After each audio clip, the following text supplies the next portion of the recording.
everyone, I'm Marissa, and today we're discussing line editing. Now, for those of you who don't know what that is, it basically overlaps developmental editing and copy editing. So it can kind of happen around the same time. I like it to happen, first developmental, then line, then copy, but that's just me.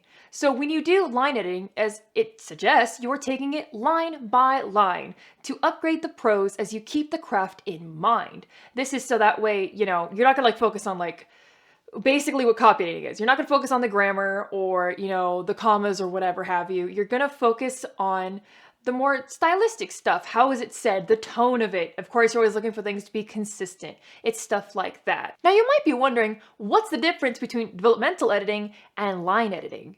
Well, developmental editing, for one, it focuses on the work as a whole. So it kind of focuses on the bigger picture. And if you really want to know more about that, please go see the video I did on it. It goes way more in depth than I really am willing to go in this video because I really want to keep it on line editing.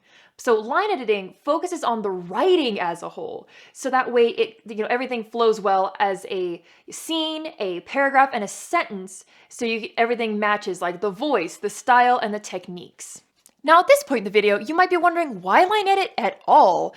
And essentially the answer is this: every type of editing is important, but for different reasons. Developmental editing is the broadest strokes of the story. Line editing gets down the sentence level and deals with developing voice and, consistency of that voice and consistency of style and characters and the words they use, because that little nitty part can affect how a person perceives the story and the strength of that story. I'll talk more about copy editing and proofreading in other videos, but for right now, just know that they are, especially those last two, are super important. Line editing also trims the fat of the book, and this can be, excess words from a sentence. It can be excess details from a paragraph, maybe repetition, anything like that. It can even be sometimes you just find out that a whole paragraph is useless, just, in the book, so you take it out, and that's what trimming the fat is. Of course, it also helps when you go through and you do your, show versus tell, and you go through and you try to pick out which sections are show and which sections are tell. And it's hard and it's a bitch to get through, but this is where you should do it. Don't do it in copy editing. You already have enough to do in copy editing, and developmental editing is way too broad to do it there. So line editing is the perfect time to get that done. During this type of editing, you get the chance to look at your flow of your sentences and thus your paragraphs. If you're doing an action sequence, you want to make sure they're fast-paced and quick and that the sentences actively, reflect that. If you want a very slow, dramatic moment, you're going to want to make sure you're using those type of sentences, long and drawn out, to ensure that your flow reflects the tone. Otherwise, it's going to look janky. The next thing you also get with this is that you get to check your facts, because God, you do not want to have just the wrong information, especially if it's more, common knowledge. If you start having a everyday, slice of life and you're like, yeah, this guy's purple, people are going to be like, wait, what? I wish little facts like that were easy to pinpoint, but sometimes I read a book and I'm like, what the actual fuck? Now, I'm sure most of us, no one taught you how to line edit. No one taught me how to line edit. I had to learn by myself. So I do have some tips to help you through this process. And the first one is, I'm sure if there's anything you've heard about just writing in general, it's this one. It's swap out your adverbs for more concise words. So instead of it was extremely loud, it was deafening. One, extremely loud just is more common. It doesn't sound right, but deafening gives off a different kind of tone. So it'll add more to the scene than just extremely loud. Following that, make sure you eliminate filler words. These are things like just, really, and very. Again, try to find a more concise language. Again, if it's really loud, it's deafening, or, another synonym of that word. Try to open up your thesaurus. Don't go too crazy, because then you'll send your readers to a dictionary, but it's always good to vary your words. If you really need to know, okay, well, how do I find the other stuff?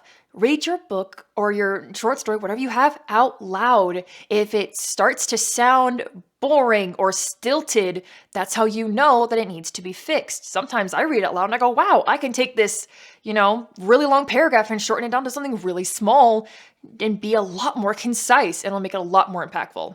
One thing that I recommend, because I do it a lot, is use highlighters. I do this to highlight problems that I know are going to be there in line editing, such as overused words, the adverbs, obviously, filler words. I go through and I highlight them so I can essentially come back later and be like, okay, these are where they are. Sometimes I do it on a physical document or on an online document, but regardless, if you need that more visual aid, that's what I highly recommend, so that way it doesn't get jumbled up with everything else you need to focus on. Now, of course, you also need to take out cliches, and I don't mean plot cliches. That is your developmental edit. You should have done that already. I mean your commonplace phrases. Like, how many times have you heard "it was a dark and stormy night"? Unless you're using it to make fun of it, don't use it. Because obviously, if it's like any cliche, you have to kind of reinvent it and breathe new life into it. Otherwise, it's just kill me boring. The next tip I have for you is find your crutch words. And these are like words that you use a lot. Like if you're doing an action scene, like, oh, we were walking down the road and suddenly, and you use suddenly for everything. It's okay during the rough draft. It's okay if you don't eliminate it during the, mental edit. But in this, you really gotta like vary your words, because holy shit, is that gonna get annoying real fast. Of course, you also need to find your, troubling words. Essentially, words that you kind of fuck up. Like, is it supposed to be affect? Or effect with an A or an E? Which there is it supposed to be? Is it further or farther? Some people, like me, I fuck this up all the time, but because I know I fuck it up, I know I can look out for it. It's stuff like that that you need to like take time while you're doing this type of edit to come back to. If it is more of like a comma thing, wait until it's, copy editing, just so you're not like overwhelming yourself. The next tip I have for you is to look up words that you're not positive that you know. I mean, sometimes you're writing and you're just in the groove of it and you think, okay, I think this is the one that I need, but maybe not. It happens to me a lot. Sometimes I don't write like captain right. I write, I might end up writing caption accidentally and I think I'm right and I have to come back. But you know what I mean? I know the difference between those two. But it's kind of like that, where you write up one thing and you think it means another, but always double check if you are unsure. And kind of following this, but in a weird order, is, I know I said it earlier, but to vary your language, you should use a thesaurus. Don't overdo it, because I said earlier, you don't want to make, it very confusing or make your readers go to the dictionary. There was an author who did that. He was a dick. But you have to also be careful when you do that you check the words that you're swapping it out for to ensure that they mean what you want it to mean. My next tip is to look at sentence starters, and I mean this in two ways. The first one is look at how, like, in a paragraph or on a page, look at how you start your sentences. Is it always like, character did this, character did that? I mean the same character. Or like, I did this, I did that, we went here, we went there. Having it start with, we, I, fucking Claire is so fucking boring. It's so repetitive. Shake it up, have some fun, live a little. I hate it when I see that. I'm sorry, I have a vendetta against that.